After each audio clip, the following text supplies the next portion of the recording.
Hai guys, ketemu lagi dengan aku. Seperti biasa, aku mau panen-panen sayur lagi guys. Aku sudah selesai petik terong di kebun tanggul. Hasilnya lumayan banyak kali ini panen terongnya guys. Letak pohon terongnya ada di seberang sana. Jadi tadi aku panen dulu terongnya. Setelah itu aku istirahat dulu di sini karena lumayan capek, cuacanya lumayan panas juga. Ini jenis terong kampung ya. Aku cuman tanam 4 pohon dan hasilnya tuh lumayan banyak banget guys. Terong ini tuh udah kurang lebih 1 tahun aku tanam dan panen terus menerus. Buahnya tuh lumayan banyak. Nanti aku akan panen lanjut ke sana setelah istirahat guys. Seperti biasa di kebun tepi danau. Karena sudah musim hujan, air danau tuh udah mulai naik guys. Jadi banyak banget buah labu aku yang terendam air. Bahkan itu kan kelihatan tuh ada buah labu yang aku taruh di atas jerigen karena terendam air. Jadi tadi tuh bakulnya mau aku pakai buat panen lagi. Sekarang aku masukin terongnya di kantong belanja ini guys. Syukurnya tadi bawa kantong belanja ini dari rumah jadi aku bisa masukin terong ke sini nanti bakul buat tempat sayur yang akan aku panen sekarang. Di sini juga aku petik terong ungu yang panjang-panjang guys. Terongnya sudah mulai layu karena akarnya sudah terendam air. Jadi tanahnya tuh basah guys. Memang kelihatannya nggak ada air tapi kayak lembab gitu. Air resapan dari danaunya itu sampai ke tempat sini guys. Jadi mayoritas sayur yang aku tanam tuh akarnya kena resapan air. Sebagian sih banyak yang sudah layu dan daunnya sudah mulai menguning. Seperti yang aku bilang, karena inilah memang resikonya kalau kita tuh bertanam di tepi perairan. Ketika sudah mulai musim hujan akan banyak sayuran yang kena resapan air. Tapi tuh enaknya kalau kemarau guys. Sayurannya tuh benar-benar tumbuh subur dan kalau kemaraunya lama perlu disiram. Nggak jauh sih ngambil airnya kalau misalnya kita berkebun di tepi perairan kayak gini. Ya semua yang kita lakuin tuh ada resikonya sih kayak aku berkebun di tepi perairan gini. Tapi aku sangat bersyukur guys selama musim kemarau di tempatku. Aku sangat tertolong banget dengan adanya lahan sempit di sini guys. Aku bisa tanam sayur dan untungnya aku tidak pernah beli sayur. Kita lanjut panen di kebun yang di sebelah sini guys. Aku langsung petikin tomat. Di sini tuh ada tomat rampai dan tomat mawar dan tuh nggak capek-capek berbuah, berbuah dan berbuah terus dan setiap panen selalu ada buah tomat. Ya walaupun gak banyak tapi selalu ada.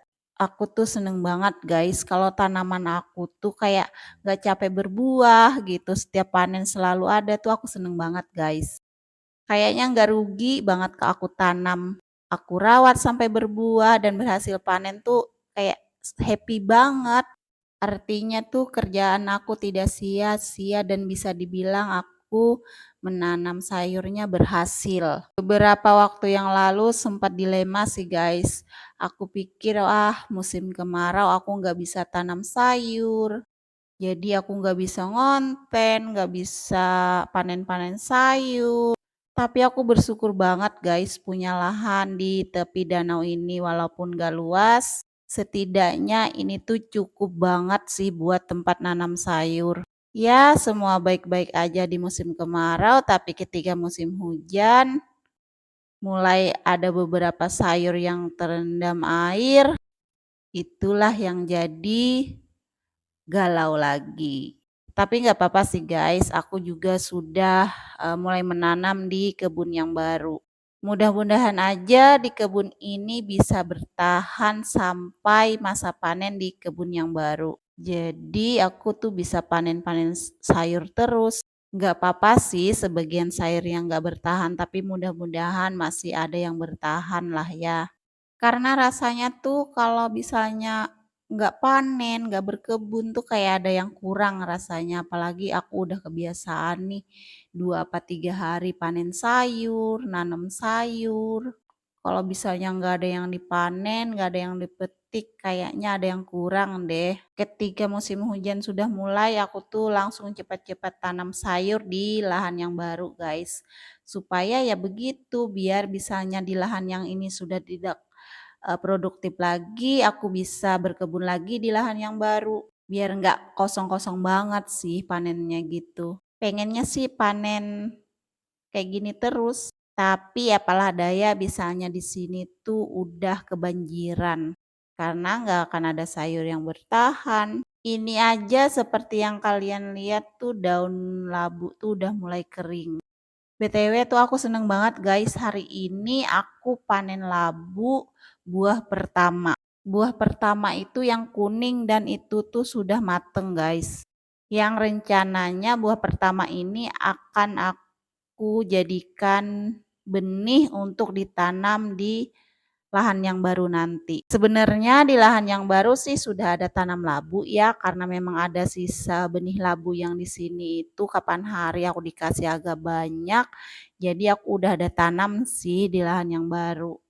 Tapi aku bakalan misalnya ini dipanen benihnya dikeringkan dulu, nanti akan aku tambah lagi tanam di kebun yang baru biar labu aku banyak guys. Karena tuh nggak setiap pohon labu sih bisa berbuah lebat. Jadi kalau misalnya kita banyak tanam buah labu tuh, misalnya satu pohon ini tidak berbuah, nah kan banyak di pohon yang lain kita tanam. Mestinya pasti ada sih sebanyak-banyaknya tuh satu apa dua pohon tuh pasti ada yang berbuah lebat. Nah ini hasil panen aku hari ini guys.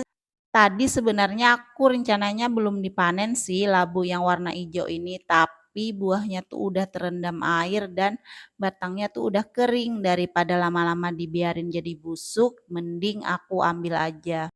Panen buah labunya banyak hari ini guys. Dan buahnya lumayan besar loh. Nah seperti inilah keadaan kebun tepi danau aku guys. Airnya tuh sudah benar-benar mulai lebih dalam daripada biasanya. Karena tadi tuh aku panennya lumayan banyak, aku tuh kayak bingung nih bawanya kayak gimana. Tadi panen terong tuh lumayan banyak, kantong belanjanya udah penuh. Karena buah labu tuh lumayan berat guys. Nah ini hasilnya guys. Jadi bakul aku isiin buah labu 2 biji dan tas aku isiin buah oyong. Aku pulang dulu guys. See you and bye-bye.